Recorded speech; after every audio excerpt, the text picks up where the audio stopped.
자, 우리가 방금 읽은 내용을 보면은 어느 나라를 두고 어느 민족을 두고 하는 말씀인가 처음이 좀 이렇게 헷갈릴 수 있어요.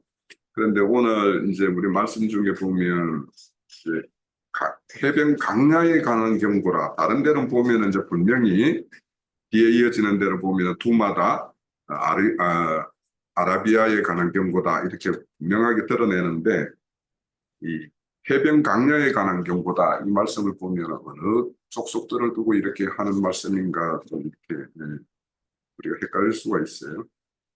그런데 우리가 이제 이거를 참고로 할 거는 우리 갈릴리를 성경에서 바다라고 말하죠, 그죠? 그런데 이제 실질적으로는 바다는 아니고 큰 호수잖아요, 그죠?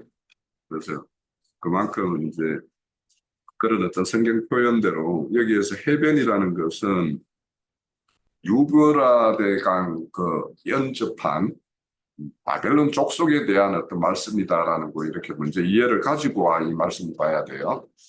그래서 우리가 이렇게 이스라엘의 주변 큰 민족에 대해서 이제 이렇게 심판의 말씀을 계속 보고 있는데 우리가 제일 심판의 첫 번째 서두를 연 것이 바벨론에 대한 어떤 심판의 내용이었어요. 그것도 이제 이사야 13장, 14장의 두 장에 걸쳐서 바벨론에 대한 심판에 대한 내용이 있었는데 또다시 이제 21장에 와서 또 바벨론에 대한 어떤 심판의 말씀을 이제 좀 더 구체적으로 앞에서는 어떤 심판의 어떤 전반적인 어떤 일반적인 내용을 다루었다라면 이제 21장에서는 구체적으로 어디에 누구의 손에 의해서 이제 이렇게 되어질 것인가 하는 것이 이제 밝혀지는 말씀이에요. 그래서 이 해변 강야 그러면은 이제 좀 말이 그래요, 그죠? 바닷가인데 강야다. 좀 표면적으로 내용을 보면. 그래서 어째 보면 겉으로 드러나는 것은 해변가의 어떤 물이 넉넉한 곳인데 강야같이 메마르다라는 어떤 그래서 어쩌면 영적으로는 겉으로 보면 화려하게 뭔가 이렇게 영의 일을 막 이렇게 다루고 있는 것 같은데 실질적으로는 거기에 참여하는 모든 영혼들이 메말라 있는 그런 영혼과 같은 그런 어떤 표현이 이렇게 여기에 감춰져 있는 것 같다라는 생각이 들고 그리고 이제 여기 강야를 만드는 구체적인 거는 뭐냐면 그 뒤에 네겝 회오리 바람 같이 이렇게 되어 있죠. 그러니까 이제 네겝 땅은 유다 그 남방 지역의 그 사막 지역이 있어요. 그 지역을 이제 네겝 지역이라고 하는데 거기에는 이제 남동풍이 이렇게 불어와가지고 메마른 이렇게 바람을 이렇게 몰고 온단 말이죠. 그래서 이제 그런 어떤 바람 이런 걸 이제 들어서 이렇게 바벨론에 대한 어떤 심판의 말씀을 이렇게 말씀을 하고 있어요. 그래서 여기 이제 선지자가 뭔가 묵시를 받는데 그 묵시에 보면은 속이는 자는 속이고 약탈하는 자는 약탈을 한다 이런 말씀이 나와요. 그러니까 이거는 이제 이 우리가 영적인 바벨론이라는 어떤 그 한 큰 성 계시록에 나오는 계시록 17장, 18장, 19장에 걸쳐서 나오는 그 영적 바벨론에 대해서 이제 우리가 좀 생각을 해보면 그 세계는 속이는 자가 있고 거기에 속임을 당하는 자가 있어요. 거기에 또 약탈하는 자가 있고 약탈을 당하는 자들이 모여 있어요. 그래서 악한 영들, 더러운 영들이 모이는 곳이다라고 이렇게 계시록에는 밝히고 있어요. 그래서 이제 실질적으로는 영적인 측면에서는 그렇고 이런 역사, 이런 거는 육의 세계나 혼의 세계나 영의 세계도 다 속이는 자가 있고 속는 자가 있고 약탈하는 자가 있고 약탈 당하는 자가 있어요. 그런데 이제 여기에서는 이제 역사적으로도 이런 일이 있어요. 그러니까 바벨론이라는 나라는 약탈하는 자였죠. 그리고 그 남유다와의 어떤 그 히스기야 왕과의 어떤 그 바벨론과 사이에 보면 히스기야 왕이 이렇게 뭔가 아플 때 문안도 오고 막 이렇게 친교를 이렇게 했던 족속이 바벨론 족속이에요. 그럼 겉으로는 굉장히 이렇게 친화적인 어떤 그런 것을 이렇게 드러내고 있지만 속으로는 이렇게 약탈하고 속이는 어떤 이런 속임수를 이렇게 숨기고 있는 그런 족속들이 바로 바벨론 족속의 어떤 대표인 거예요. 그래서 우리가 하나님의 어떤 심판의 시작도 바벨론에 대한 어떤 걸 예시로 들어서 심판을 시작을 하고 마침도 계시록 19장에 가면은 바벨론 큰 성에 대한 어떤 심판으로 이렇게 마침이 된단 말이죠. 그래서 하나님이 얼마나 이에 대한 어떤 진노의 어떤 심판의 대상이 바벨론 족속의 어떤 상징으로 이렇게 말하고 있는가 이렇게 좀 생각을 해봐야 되고요. 그리고 여기 보면 엘람이 올라가고 메대여 에어싸라 이렇게 하는데 실질적으로 바벨론은 누구한테 망해요? 바사와 메대의 연합군에게 망하죠. 그런데 여기에는 바사 대신에 엘람이라고 이렇게 표현이 되어 있어요. 그럼 이 엘람이라는 것은 뭐냐? 그 바벨론의 신바벨론이 이렇게 준동하기 전에 오히려 바벨론 그 작은 어떤 나라와 그 옆에 엘람이라는 나라가 있어요. 그런데 이 선지자가 이렇게 그 당시에 이사야 선지자가 할 때는 엘람이 훨씬 거기에서 이 신바벨론보다 훨씬 알려져 있는 그런 어떤 족속들이었던 거죠. 그래서 그런데 실질적으로 바벨론을 심판할 때 그 바사가 엘람을 이렇게 흡수해요. 그러니까 세력을 키워요. 그래서 그 세력을 가지고 이제 실질적으로 메대와 연합을 해서 이제 최종적으로 바벨론을 이렇게 심판하는 그 고레스 왕이 되죠. 그래서 여기에서는 이제 엘람이라고 하면은 이거는 그냥 바사의 이름이다라고 생각을 해도 무방해요. 그러니까 바사의 큰 세력을 얻었을 때 그 작은 바사가 엘람을 얻음으로 인해서 바사라는 큰 힘의 어떤 원천이 되었고 이것이 메대와 연합이 이루는 어떤 그런 계기가 됐기 때문이에요. 그래서 여기에서 보면은 이제 그래서 바사는 엘람의 어떤 국경 지역이었고 BC 539년에 고레스에 의해서 바벨론의 어떤 정복이 이제 이루어지는 거예요. 그러니까 선지자는 자기 자신의 어떤 삶을 살 동안에 몇 년 전에 어떤 역사의 내용을 지금 말하고 있냐면 한 160년 후에 일어날 일에 대해서 이렇게 예언하고 있는 내용이다. 이렇게 아시면 돼요. 자, 3절에 볼게요. 그러므로 나의 요통이 심하여 해산이 임박한 여인의 고통과 같은 고통이 나를 엄습했다. 이렇게 말을 해요.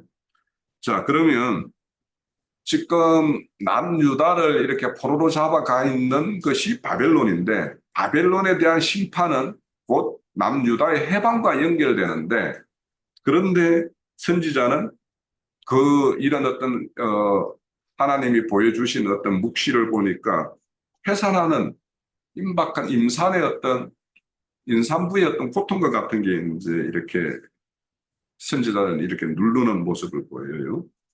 이것은 뭐냐 하면 바벨론이라는 그 시대를 이렇게 한 시대를 이렇게 풍미했던 한 제국이 다른 어떤 제국에 의해서 멸망을 당한다라고 하는 것은 거기에는 반드시 참혹한 전쟁이라는 피비린내 나는 어떤 전쟁이 수반되지 않고는 한 제국이 망할 수가 없어요. 그러니까 선지자가 볼 때는 이 엄청난 피해 전쟁이 이제 예고되어 있는 어떤 이런 묵시가 따르기 때문에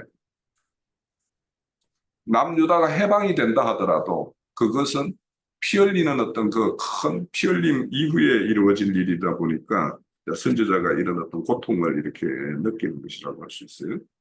그래서 내 마음이 어지럽고 두려움이 나를 놀라게 하며 희망의 서강이 변하여 나에게 떨림이 되었도다. 이렇게 말씀을 하고 있어요. 그래서 이런 어떤 한때는 바벨론이 히스기야 왕 때만 해도 이렇게 남유다의 우호적인 어떤 그런 어떤 족속이었지만 최종적으로는 바벨론에 의해서 포로가 잡혀가는 그래서 남유다를 속이는 자가 되었고 약탈하는 자가 되었던 그 바벨론이 이제 하나님의 어떤 여기 보면은 그들의 어떤 그 이제 탄식을 그치게 하겠다라고 하는 것이 결국에는 이제 바벨론을 이렇게 심판해서 망하게 하는 것인데 그 어떤 해방의 어떤 것에 의해서 나아지는 것. 그러니까 이것을 우리가 한번 생각을 해봐야 돼요. 우리 개인적으로도 영적으로 바벨론이라고 하는 악한 영들에게 잡혀 있는 사람이 거기에서 해방되는 데에는 이런 피 흘리는 이런 어떤 흐름의 어떤 그런 사건이 있어야만 거기에서 벗어날 수 있다라는 것도 한 측면이 있어요. 그래서 우리 각자에게 우리 신앙 가운데 이렇게 들어오고 나서 이렇게 따르는 어떤 그런 고통스러운 어떤 일들을 겪는 것이 결국에는 바벨론이라는 한 제국과 같이 각자를 싸고 있는 그 S사상, 정신세계 이것이 무너지는 것이 얼마나 힘드는 일이고 고통이 수반되는 일인가라는 것을 알아야지 어떻게 교회 다니니까 뭐가 세상사가 더 보이고 뭐가 잘 안 되지 뭐 이런 말을 하는 이유가 이런 거예요. 그래서 우리가 이런 어떤 그런 포로 잡혔던 자가 거기에서 해방받는 데에는 이렇게 큰 하나님의 어떤 역사와 그 큰 어떤 희생이 따르는 어떤 그런 것이 수반될 수밖에 없다라는 것도 우리는 이런 걸 봐서도 좀 파악할 수가 있죠. 자, 5절에 보면 그들이 식탁을 베푸고 파수꾼을 세우고 먹고 마시되 너희 고관들아 일어나 방패에 기름을 바를지어다 이렇게 되어 있어요. 그런데 여기에서 큰 오번역이 하나 있어요, 사실. 이 5절에 보면 그들의 식탁을 베푸고 파수꾼을 세웠다라고 이렇게 되어 있는데 여기에 파수꾼이라는 거는 다른 번역에 보면은 파수꾼이라고 쓴 번역은 개역개정에는 없어요. 그러니까 공동 번역에는 자리를 펴고 식탁을 베풀고 자리를 베풀고 되어 있고 새 번역에는 그 방석을 깔고 이렇게 되어 있고 우리 회복역에도 뭐 자리라고 이렇게 번역이 되어 있을 거예요. 그러니까 여기에 파수꾼이라는 것이 여기 5절에도 나오고 6절에도 나오고 10절인가도 또 파수꾼이 나오는데 이게 다 이게 쓰이는 단어가 다 달라요. 그런데 명확하게 5번역은 5절은 5번역이에요. 다른 데에는 두 군데에는 파수꾼의 의미이지만 전 6절에서의 어떤 파수꾼은 전쟁이 이렇게 뭔가 이렇게 적이 침략해 올 때 그 성을 지키는 파수꾼이고 10장에는 밤에 누군가가 이렇게 몰래 이렇게 침입하는 어떤 침입자를 이렇게 방비하고 그렇게 하기 위해서 성을 이렇게 지키는 어떤 그런 파수꾼이라서 파수꾼의 어떤 의미도 6절에서 말하는 것과 10절에서 말하는 의미도 약간은 다른데 이제 5절 같은 경우는 크게 이제 여기 파수꾼을 세우고라고 이렇게 되어 있는데 그런 의미로 이렇게 해석한 이유가 뭔지는 모르겠어요. 그런데 이제 이것을 내용을 이제 파악하려면 이거는 다니엘서 5장을 봐야 돼요. 그 다니엘서 5장을 한번 보세요. 왜 여기에 식탁을 베푸고 파수꾼을 세우고 먹고 이렇게 했냐면 실질적으로 고레스 왕에 의해서 바사의 어떤 고레스 왕에 의해서 이 바벨론이 망할 때는 마지막 왕이 뭐냐면 벨사살 왕이에요. 그 벨사살 왕이 뭐 할지 이렇게 이 고레스가 이렇게 그들의 정신 세계가 이렇게 먹고 마시고 이렇게 할 때 그 바사 왕이 이제 침입을 해서 그를 멸망시키는데 5장에 보면 구약성경 1241년이네요. 벨사살 왕이 그의 귀족 1000명을 위하여 큰 잔치를 베풀고 그 1000명 앞에서 술을 마시니라. 벨사살이 술을 마실 때에 명하여 그의 부친 느부갓네살이 예루살렘 성전에서 탈취하여 온 금, 은, 그릇을 가져오라 명하였으니 이는 왕과 귀족들과 왕후들과 후궁들이 그것들로 마시려 함이더라. 이렇게 마시고 4절에 보면 그들이 술을 마시고는 그 금은 뿌리, 새, 나무, 돌로 만든 신상을 찬양하니라 이렇게 되어 있죠. 자, 이렇게 벨사살 왕이 그렇게 이제 먹고 마시는 게 취해 있는 어떤 그런 정신 세계를 가지고 있을 때 적이 와서 이제 바사 왕이 와가지고 이제 고레스 왕이 와가지고 이들을 이렇게 무너뜨리는 어떤 걸 실현되었어요, 역사상. 그러니까 이사야 선지자가 이렇게 예언했던 내용이 이렇게 실현되는 거죠. 이런 내용은 우리가 이제 한 제국이 멸망을 하면은 한 시대가 바뀌는 거잖아요. 큰 전환점이 일어나잖아요. 그러면 그 제국이 하나 바뀐다는 것은 하나님의 어떤 심판이 이제 상징이 되는데 그 심판 때의 모습은 항상 이렇게 되어 있어요. 이런 모습으로 먹고 마시는 거에 취하고 시집장가 가고 막 이럴 때. 자, 우리 그 누가복음을 한번 볼게요. 누가복음 뭐 16장에도 보면은 그 부자와 거지 나사로의 어떤 비유도 있지만 17장에 보면은 마지막 어떤 심판 때의 어떤 모습을 이렇게 말씀하고 있는 게 있어요. 누가복음 17장 27절에 한번 볼게요. 27절 보면 노아가 방주에 들어가는 날까지 사람들이 먹고 마시고 장가들고 시집가더니 홍수가 나서 그들을 다 멸망시켰으므로 또 롯데와 같으니라. 사람들이 먹고 마시고 사고 팔고 신고 집을 짓더니 롯이 소돔에서 나가던 날에 하늘에부터 불과 유황이 비오듯 하여 그들을 멸망시켰느니라. 인자가 나타나는 때도 이러하리라 이렇게 되어 있어요. 그러니까 어떤 시대를 분별할 때 하나님의 어떤 심판이 임박할 때 사람들이 먹고 마시는 거에 취해 있고 뭐 시집가고 장가가고 뭐 막 물건을 이렇게 통상에 이렇게 모든 것에 정신이 팔려 있고 이럴 때 하나님의 어떤 심판이 임한다라는 거예요. 이런 거는 우리 개인에게도 다 적용되는 거예요. 우리가 뭔가에 이렇게 정신 팔려 있을 때 큰 것이 찾아와요. 그래서 오히려 인간의 어떤 작은 깨들이 오히려 자기를 올무를 만들어서 이렇게 하는 일들, 이런 것들을 우리가 크고 작은 일을 통해서 우리가 경험을 다 가지고 있죠. 자, 이럴 때 항상 이제 하나님의 어떤 손길은 악한 영을 보내가지고 더 어떤 공경의 처함으로 인해가지고 그 더 깊은 수렁에서 이렇게 끌어올리는 것이 하나님의 어떤 방법인데 그런 것들을 우리가 그런 어떤 개인이나 또 뭐 집안이나 이런 것들을 경험을 했을 때 하나님의 어떤 역사하는 그 일하시는 방법을 우리가 잘 알면 수렁에 내가 빠져 있다 하더라도 거기에서 나올 길이 있다라는 거예요. 그래서 우리가 말씀을 배우고 어떤 기록된 역사의 어떤 사건들을 이렇게 살피는 이유는 그런 가운데에서 빠져나오는 사람이 있는가 하면 거기에서 완전히 빠져가지고 영원히 헤어나지 못하는 사람이 있는 것을 우리는 성경에서 보니까요. 자, 6절에 주께서 내게 이르시되 가서 파수꾼을 세우고 그가 보는 것을 보고, 여기에 파수꾼은 뭐냐면 선지자에게 말하는 거예요. 파수꾼을 세우고 그가 보는 것을 보게 하되 마병대가 쌍쌍이 오는 것과 나귀떼와 낙타떼가 보거든 귀 기울여 자세히 들으라 하셨더니 이렇게 말씀. 그러니까 여기에서 파수꾼이 보는 거는 뭐예요? 실질적으로 이제 바벨론을 심판하기 위해서 하나님이 하늘 군대를 동원하시고 그 군대가 오는 모습을 이제 표현하는 건데 그 군대가 뭐냐? 메대와 바사의 군대가 지금 만군의 하나님이 일으키신 하늘 군대가 되는 거예요.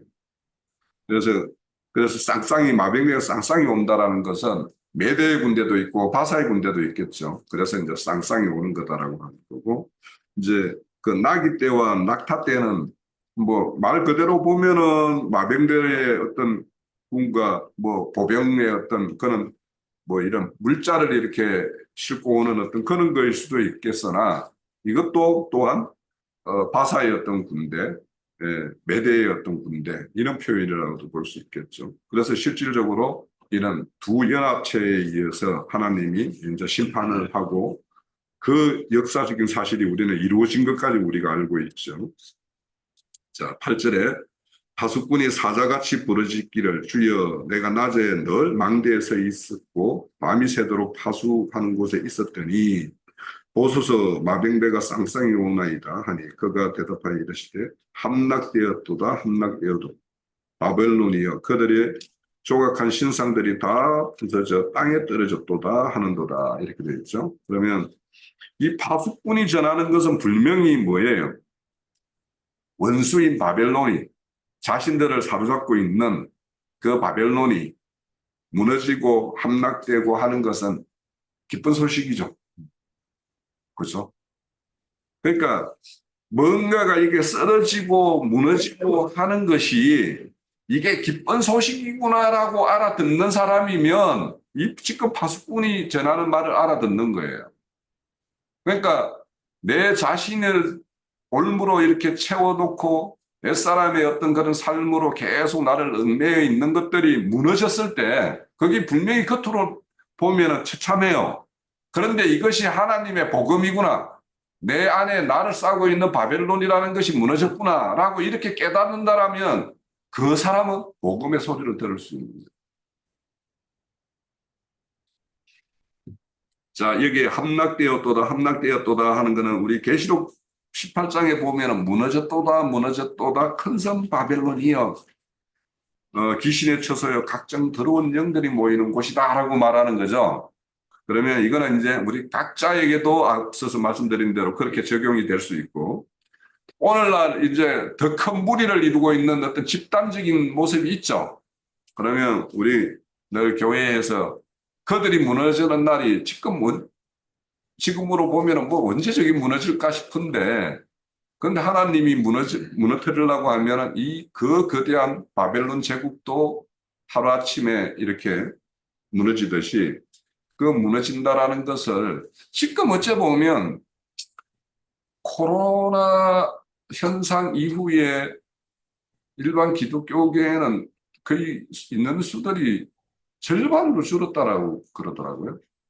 특히 젊은 사람들은, 거의 젊은 사람들은 그냥 그걸 계기로 해가지고 교회에 거의 예배당에 거의 안 나가는 어떤 그런 것들이 많아서 이런 것들도 결국에는 아니 그 큰데 큰 무리를 이루다가 사람이 줄게 되면 그게 망하는 거 아니에요, 그죠? 결국에는.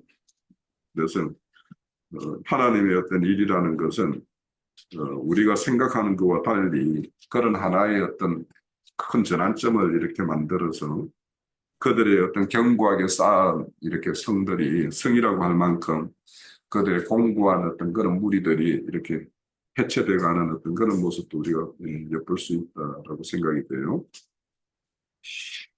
자, 10절 봅니다. 내가 짓밟은 너여, 내가 타작한 너여, 내가 이스라엘 하나님 만군의 여호와께 들은 대로 너에게 전하노라. 여기 전하는 것은 뭐예요? 우선 바벨론에 대해서도 말씀하는 것이지만 남유다에게 하는 말씀이 이게 이사야 선지자의 어떤 기본적인 건 모두 유다에게 향해 있죠.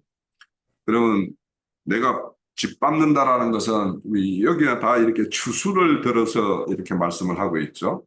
그러니까 심판과 추수는 똑같은 의미인 거예요. 그러니까 심판하면은 나쁜 어감, 추수하면은 뭔가 좋은 어감 이렇게 가지고 있는데, 그러니까 일반 기독교계는 추수를 하면은 그냥 좋은 거, 심판은 나쁜 거 이렇게 되어 있는데 우리는 추수와 심판은 똑같은 말이다라고 이런 등식을 우리는 그렇게 성립을 시켜야 되는 거예요.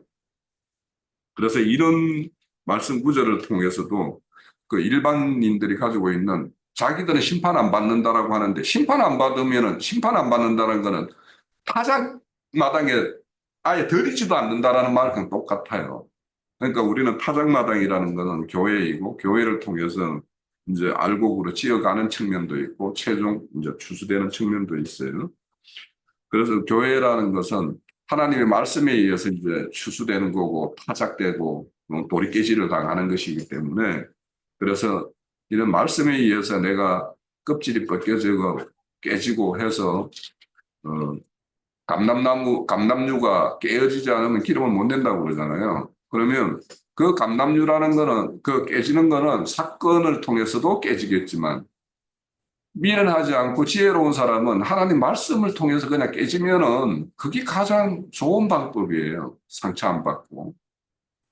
근데 그게 진짜 참 쉽지는 않은 건 저도 알아요.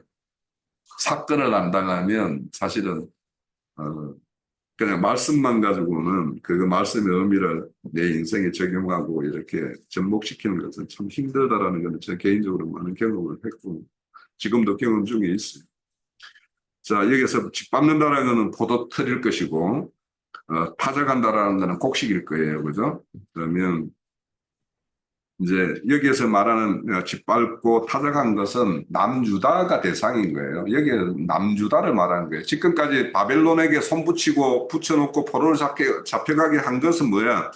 남유다를 위해서 한 거죠. 그게 타작하는 거고 짓밟은 거예요. 근데 여기에서 이제 깨닫고 이제 자신의 어떤 그 지난날의 어떤 가오들을 이렇게 돌이키고 하나님의 손길에 의해서 이제 최종적으로 이렇게 이제 해방을 맞게 되는 어떤 이런 자들은 하나님의 어떤 곳간에 드릴 수 있는 알곡이 될 것이고, 바벨론에 완전히 터잡고 이렇게 사는 사람들은 또 하나님은 그게 터잡고 사는 데는 또 하나님의 합당치 않지만 또 하나님은 그것 또 이용하는 측면이 있어요. 아주 다 디아스포라들을 하나님의 어떤 복음의 전진기지로 삼는 것이 있기 때문에 그 바벨론에 대해서는 이런 어떤 심판의 어떤 목적과 그들을 망하게 해서 이들을 남유다를 해방하는 것들, 이런 것들이 다 하나님의 어떤 자기 민족, 자기 백성들을 어떻게 하나님의 온전한 알곡으로 이렇게 추수하는가, 드리기 위한 어떤 작업인가 하는 것들을 이런 내용으로 이제 알 수 있고요. 자, 이제 11절에 보면은 이제 덧붙여서 이제 두마에 대한 어떤 경고에 대한 말씀이 있는데, 이 두마에 대해서는 이론이 참 여러 가지예요.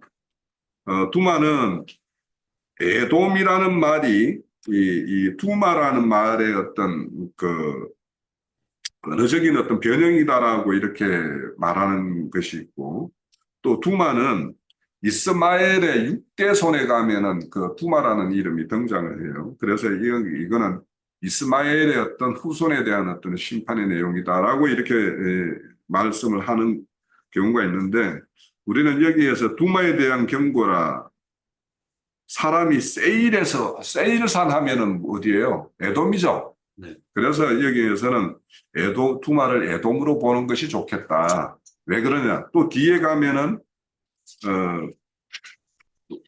그 아라비아에 대한 어떤 경고가 나오죠. 여기가 이제 실질적으로 이스마엘 족속들에 대한 어떤 심판의 내용이 따로 있기 때문에 여기에는 두마는 에돔이라는 어떤 에돔 족속에 대한 어떤 심판의 말씀이다라고 보는 것이 좋을 것 같아요.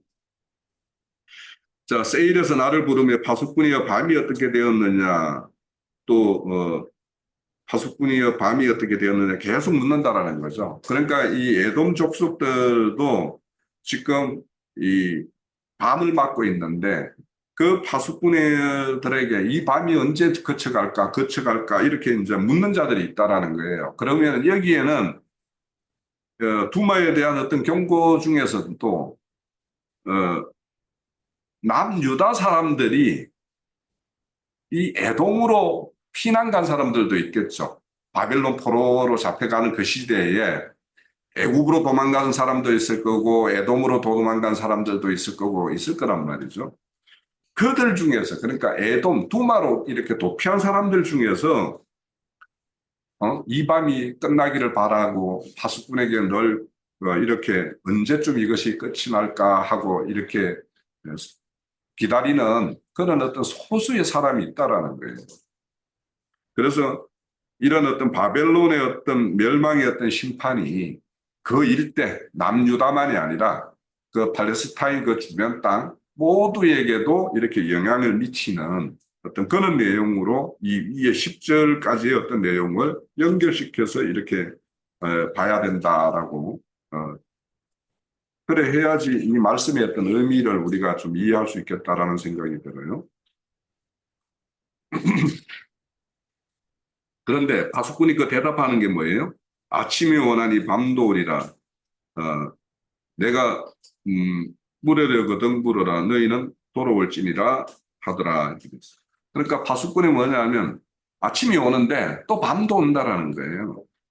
그러니까 우리의 어떤 해방이라는 것이, 온전한 해방이, 한 번에 어떤 해방이 모든 것이 다 청산되는 해방이면 참 좋죠. 그죠? 우리가 포로를 잡혀갔다가, 그런데 우리가 이렇게 보통 보면, 우리 개인적으로도 보면 어떤 거에 잡혀 있는 문제가 해결되면 또 다른 문제에 잡혀 있는 문제가 있죠. 예를 들면 쉽게 예를 들면 경제적인 문제에 잡혀 있다가 자식 문제에 잡혀 있다가 이런 우리 인생사에 보면은 문제는 여러 가지가 있을 수 있잖아요. 그러니까 한 문제가 해결되면 또 다른 문제가 하나가 이제, 하나님이 모든 것이 온전케 하시는 분이니까, 그러면 한 문제를 해결하면 또 다른 문제가 하나 돼도 되는 거예요. 그럼 그 문제가 또 해결되어야지 또 아침이 되고, 또 다른 문제가 등장하면 또 밤이 되었다가 아침이 되었다. 그래서 우리의 어떤 구원이라는 것은, 그래서 밤에 속해 있는 요소들을 다 이렇게 소거하는 것이 온전한 구원에 이르는 것이기 때문에 그래서 그 밤이 아침이 밝아옴으로 인해서 새로운 어떤 날을 맞다가 또 다른 어떤 밤이 되는 것 이런 것들은 우리의 어떤 구원사의 어떤 모든 모습이 이 말씀에 이제 다 담겨 있다라는 것이라 할 수 있어요. 자, 이어지는 말씀 봅니다. 13절에 보면 이제는 아라비아에 대한 어떤 경고를 이렇게 말씀해요. 그 아라비아에 대해서는 이제 지역적인 거죠. 이 아라비아는 바벨론 인접 지역이고 아라비아는 실질적으로는 이제 바벨론에서 더 내려오는 어떤 지금 오늘날로 보면은 사우디아라비아 쪽이 이제 그 아라비아 지역이에요. 그 아라비아 지역에 경고를 하는데 더단 대상달이여 이렇게 되어 있죠. 그래서 더단이라는 것도 이제 이 함의 자식 그 후손대에 또 더단이라는 이름이 등장하고 또 그 아브라함의 후처인 그두라의 어떤 그 아들 욕단의 아들에도 이렇게 보면은 더단이 이렇게 등장을 해요. 그런데 이제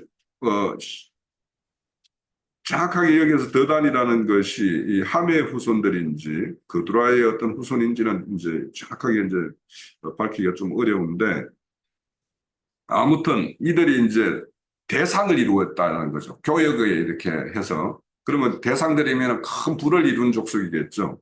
그런데 우리가 이 내용들을 이렇게 바벨론과 연결시켜서 우리가 보면 계시록 17장, 18장, 19장에 가면은 바벨론에 대한 심판에 보면 그 상고들에 대한 내용이 나오죠. 그죠? 상고들이 자신들의 어떤 물품들이 이제 다 이렇게 사줄 자들이 없으므로 이렇게 탄식하는 어떤 모습들이 있는 거 아니에요? 여기 아라비아 이 더상들도 그 에스겔서에 보면 두로와 교역하는 대상국 중에 하나가 이 더단 대상들이에요. 그렇기 때문에 오늘날 이렇게 영적으로 보면 계시록 9장에 보면 이렇게 바벨론 더러운 큰 성 바벨론에서 이렇게 그들과 이렇게 무역을 하고 장사하고 해서 이렇게 부를 축적하는 그런 거와 이렇게 연계시켜서 우리가 내용을 본다라면 이 이사야서 21장은 계시록에 말하는 그 바벨론에 대한 심판의 내용과 아주 이렇게 밀집한 내용들이 다 담겨져 있어요. 그래서 더단 대상들이여 너희가 아라비아 수풀에서 유숙한다. 그럼 대상이라면 이 사람들이 뭐 노상에서 이렇게 뭐 밤을 맞는다라면 뭔가 자기들이 가지고 있는 어떤 텐트나 뭐 이런 것들을 장막을 치고 거기에 거하는 게 이제 정상적이거나 어디 이제 중간 유숙지가 있으면 거기에 뭐 여간방이나 뭐 유숙지를 구해서 그렇게 하는 것이 맞는데 이들이 아라비아 그러니까 바벨론의 어떤 멸망에 의해서 자신들이 이제 더 장사할 수도 없고 또 여기 보면은 그 바벨론의 어떤 심판을 위해서는 큰 전쟁이 수반되기 때문에 그 전쟁의 어떤 그 피해를 이렇게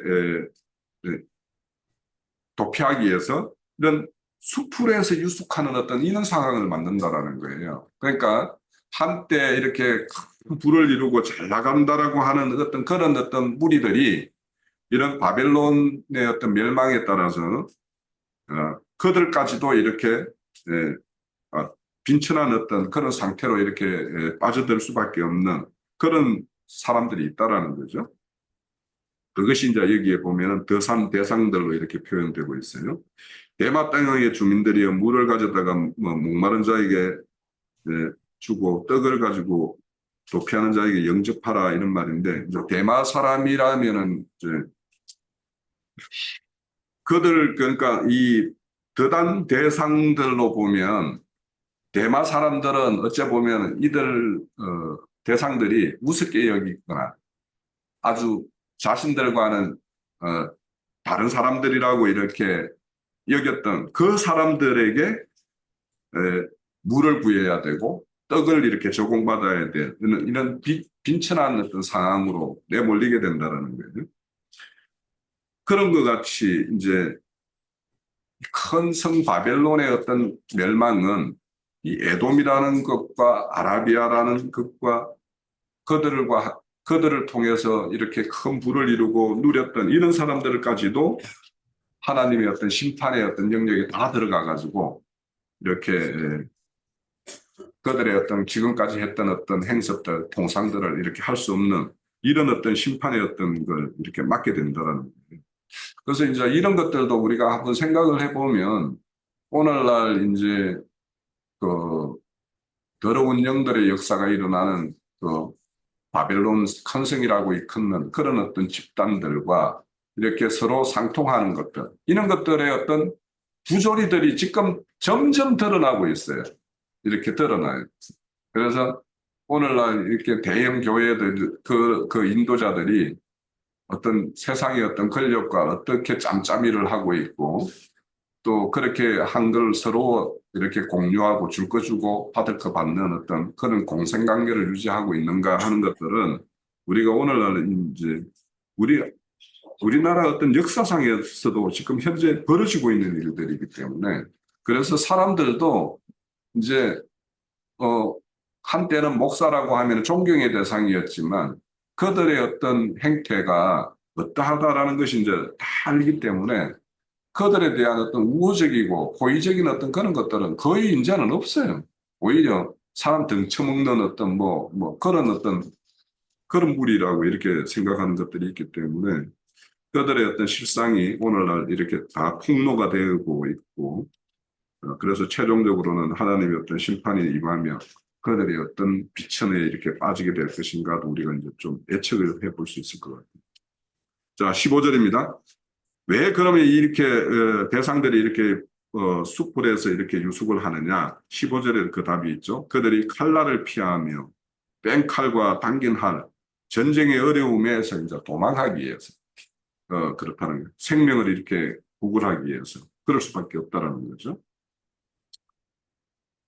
주께서 16절입니다. 주께서 이같이 내게 이르시되 풍분히 정한 기한같이 1년 내에 게다라 영광이 다 세멸하리라 이렇게 되어 있는데 이런 일들 그러니까 여기에서 우리가 풍분히 정한 기한이라는 말씀이 우리 앞에도 나왔는데 그때는 3년이라고 어디에 언급이 되어 있었어요. 이사야서 우리가 지나온 말씀 중에 그런데 여기에는 이제 정한 기한이 1년이라고 되어 있죠. 그러면 풍부는 어디 가서 일을 하면 품은 언젠가 딱 받기로 되어 있고 우리가 계약을 하고 하죠. 월급이면 월급, 뭐 주급이면 주급, 뭐 일급이면 일급. 그러면 일을 했으면 딱 돈을 받는 거는 기한이 정해져 있는 거예요. 그러면 이 기한이라는 거는 세상에서는 불의한 일꾼들, 불의한 어떤 사람이 있어서 일을 시키고도 뭐 체불하고 막 하는 사람이 있지만 이 정한 품꾼의 값은 이건 누가 약속하냐면 하나님이 약속하는 거예요.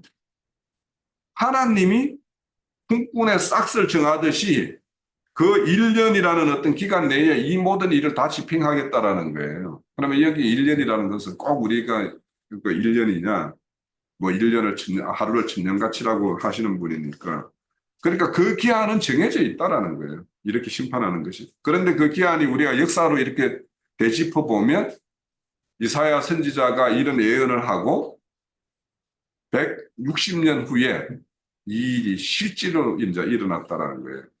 그러면 이제 우리가 인간의 우리 생각으로는 야 160년 후의 일이라면 박영재한테 한 20년 후의 일 이야기하면 그 실감이 나겠어요? 안 나죠. 근데 이게 160년 후에 일어나는 일이니까 가득한 일이고. 그러니까 그때 그 당시의 사람으로 보면은 바벨론 제국이 어떻게 망하겠어. 말도 안 되는 소리라고 말하면서 선지자 말을 이렇게 듣겠냐 말이에요. 그러니까 오늘날 우리도 이렇게 보면은 저 큰 성 바벨론, 옆에 저 큰 성, 저것들 망한다라고 하면 저거 언제 망할 것 같지 않잖아, 지금 당장은. 참, 그러니까 우리가 이렇게 말씀을 볼 때 그 시기와 때라는 것을 우리는 조급하게 생각할 이유가 없고 우리 대에 안 되면 다음 대에라도 이렇게 이루어질 말씀이라고 이렇게 하고 우리에게 앞에 놓여 있는 일에 이렇게 전념할 뿐이에요, 우리는. 그러니까 그렇다라는 거예요. 풍분이 정한 삭스과 같이 이렇게 하나님이 이 정한 때에 그 일은 반드시 될 것인데 17절에 보면 게달의 자손 중 할가진 용사들 이 게달의 자손은 게달이면 이제 이게 정통적인 이스마엘의 후손이에요. 그래서 우리 저기 창세기 보면은 이스마엘은 할 수 없는 자들의 어떤 그 되죠. 그런데 이제 게달이라는 말은 이제 이스마엘의 둘째 아들인데 그 유목민의 어떤 대표적인 어떤 족속이에요. 이스마엘 족속들 중에. 그리고 특히 이제 이 게달이라고 하는 거는 검은 염소털을 가지고 이렇게 장막을 이렇게 만들어서 게달의 장막 이렇게 이야기하죠. 그래서 그 게달의 장막에서 내 판의 별들에게 네가 제사를 했지 나에게 제사한 적이 있냐라고 하는 것이 우리 사도행전 7장에 나오죠. 그 게달입니다. 그래서 이스마엘의 족속들을 이렇게 상징해서 이렇게 게달의 족속이라고 하고 그들이 이제 스스로 용사라고 하는 어떤 할 쏘는 자라고 하지만 이 하나님의 어떤 군대에 의해서 대적할 수가 없겠죠. 그래서 그들의 수는 적으리라 이렇게 말씀을 해요. 자, 오늘의 이제 말씀을 보면 큰 바벨론 제국이라는 큰 나라의 어떤 하나님의 심판은 주변 일대에 그들과 하나 짬짬이가 되어 있는 사람들은 큰 환난과 고통 가운데 들어가는 모습으로 더 단의 어떤 대상들로 이렇게 표현되어 있고 그들에 의해서 이렇게 사로잡혀 있는 남유다 사람들에게는 해방의 기쁨이 되겠죠. 그래서 항상 이렇게 하나님의 어떤 심판이 이렇게 임하면 누구에게는 해방의 어떤 기쁨, 어떤 알곡으로 추수되어 곡간에 들어가는 어떤 그런 기쁨, 그런 자들이 있는가 하면 이와 같이 반대로 이 계달의 어떤 그 족속이나 또 그 더달의 어떤 대상들이나 또 두마의 어떤 그 에돔 족속이나 이런 족속들은 그들 속에 있는 또 하나님이 그는 그걸 거처로 삼아서 도피하고 있지만 하나님의 어떤 해방을 이렇게 소망하고 기다린 자들에게는 해방의 기쁨이 있겠지만 그들과 동화가 되어서 그들과 함께 하나가 되어 있는 사람들은 다 그들의 어떤 심판에 다 휩쓸려 갈 것이다라는 것이 오늘의 어떤 말씀이에요. 그러니까 우리가 어떤 환경을 통해서 뭔가 해체당하는 어떤 일이 있을 수 있어요. 그런데 그 해체당한 그 현장에서 어려운 가운데서도 하나님이 나를 다시 불러주고 다시 이 어려움에서 해방시켜줄 어떤 소망을 가진 자에게는 기쁜 소식의 어떤 소식이 오는 날이 있을 거고 그렇지 못하고 모든 것을 자포자기하고 세상과 하나 되고 그런 사람들은 오히려 그것이 그 해체 하나님은 그 해체하는 것은 다시 모으기 위한 건데 그 모음에서 이렇게 동참하지 못하는 어떤 그런 결과가 되면 바벨론의 어떤 왕이 서울 가장 깊은 곳에 떨어질 때 그와 함께 그런 깊은 곳에 떨어질 수밖에 없다라는 것이 오늘의 어떤 21장의 말씀이에요. 그래서 우리가 인생 가운데에서도 우리 작은 일에서도 한번 이런 말씀을 한번 살펴보고 우리 교계의 어떤 전체적인 모양에 대해서도 지금처럼 견고해 보이지만 하나님이 심판한다라면 얼마든지 저런 것들이 하루아침에 이렇게 해체당할 수 있다라는 것 이런 것들에 대한 어떤 소망도 가져보고 그러한 말씀으로 오늘 21장의 말씀을 이해하면 좋겠습니다. 제 전도를 마치고 오늘 1부는 이 정도로 마칩니다.